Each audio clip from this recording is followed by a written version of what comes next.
Now, the real way he played it, as many of you know, I'm sure, is that he did not use power chords per se. He used inverted power chords, which means instead of the G on the 6th string and the D on the 5th string, he played the D on the 5th string and the G on the 4th string. So it was a pair of notes both at the 5th fret, an inverted power chord. This has the root on the top higher and the 5th in the bass. So it's an upside down power chord. I'm playing D and G. You could play them with 2 fingers, your 3rd and 4th, or with 1 finger, your 3rd finger flattened out. The simplest way is probably to flatten out your 3rd finger and play just the 2 notes at the 5th fret. Then your 1st finger goes to the 3rd fret for the notes on the 3rd and 4th strings, and this would be an inverted B flat power chord. And your 3rd finger again to the 5th fret, same 2 strings, 3rd and 4th strings for an inverted C. So you're just going from your 3rd to your 1st to your 3rd, and then later on, just a minute, something attacking my eye. Then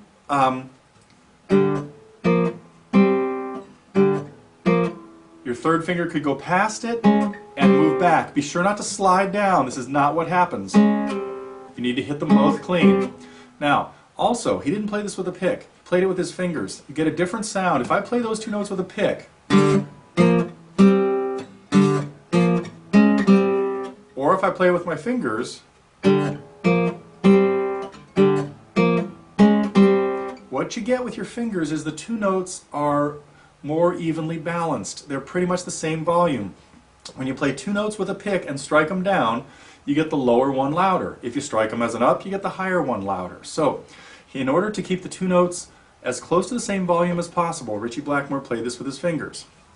So, we have the riff.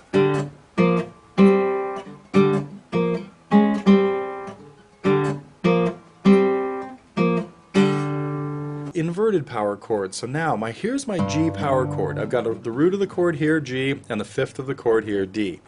An inverted power chord would have the G played an octave higher, which would put it right there. So instead of G on the 6th string and D on the 5th, I leave the D on the 5th, but I play the G up on the 4th string. So I have 2 notes at the same fret. These 2 notes would be considered a G inverted power chord. And if I want to, again, go into the way Ritchie Blackmore really played this, I would pluck this with 2 fingers with my right hand. We'll look at the right hand in a minute. But I could finger those with 1 finger flattened out, and then I'd use the same technique where my 1st finger plays the 3rd and 4th strings at the 3rd fret, and then my 3rd finger would play the 3rd and 4th strings again at the 5th fret. So I could go, this is what it looks like in the inverted version.